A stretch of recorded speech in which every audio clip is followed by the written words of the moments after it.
ഹരി ഓം. ഓം നമോ ഭഗവതേ വാസുദേവായ. ഓം നമോ നാരായണായ. നാളെ വളരെ വിശേഷപ്പെട്ട ഗുരുവായൂർ ഏകാദശിയാണ്. ഭക്തരെല്ലാവരും ഇന്നു മുതൽ 3 ദിവസം വ്രതാനുഷ്ഠാനങ്ങളോടെ ഇരിക്കുകയാണെന്നറിയാം. എല്ലാവർക്കും ഭഗവാന്റെ അനുഗ്രഹം ഉണ്ടാവട്ടെ. ഗുരുവായൂർ ഏകാദശിയുടെ ഐതിഹ്യവും അതെടുക്കുന്ന രീതികളും പലരും പല വീഡിയോയിൽ ഇട്ടിട്ടുണ്ട്.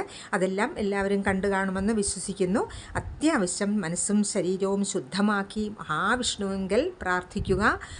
കഴിയുന്നത്ര സമയം നാമം ജപിക്കുക. ഗുരുവായൂർ ക്ഷേത്ര ദർശനം നടത്താൻ സാധിക്കുന്നവർ അത് നടത്തുക. സാധിക്കാത്തവർ അടുത്തുള്ള മഹാവിഷ്ണു ക്ഷേത്രത്തിലോ വിഷ്ണു അവതാര ക്ഷേത്രത്തിലോ ദർശനം നടത്തുക.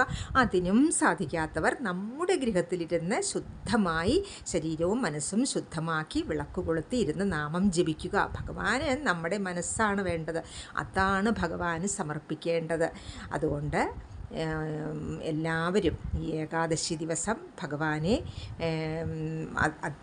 ശ്രദ്ധയോടെ ഭക്തി വിശ്വാസത്തോടെ മഹാവിഷ്ണുവിനെ ശ്രീകൃഷ്ണ ഭഗവാനെ പ്രാർത്ഥിക്കുക. നാരായണ നാമം കഴിയുന്നതും ജപിക്കുക.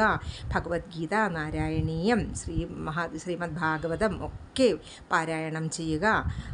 എല്ലാവർക്കും ഭഗവാന്റെ അനുഗ്രഹം ഉണ്ടാവട്ടെ എന്ന് ആത്മാർത്ഥമായി പ്രാർത്ഥിക്കുന്നു. വ്രതാനുഷ്ഠാനങ്ങളൊന്നും എടുക്കാൻ സാധിക്കാത്തവർ, ശരീരത്തിന് അസ്വസ്ഥതയുള്ളവർ ഒന്നും വിഷമിക്കേണ്ട. നമുക്ക് കുളിക്കാൻ സാധിച്ചില്ലെങ്കിലോ കട്ടിലിൽ കിടക്കുന്ന അവസ്ഥയിലുള്ള ആൾക്കാരുണ്ടെങ്കിൽ പോലും കിടന്നുകൊണ്ട് ഭഗവാനെ സ്മരിച്ച് നാരായണ നാമം എപ്പോഴും ജപിച്ചാൽ മതി. ഭഗവാൻ അത് കേൾക്കും. അതുകൊണ്ട് എല്ലാവർക്കും ഭഗവാന്റെ അനുഗ്രഹം ഉണ്ടാകട്ടെ എന്ന് പ്രാർത്ഥിക്കുന്നു. ഹരി ഓം.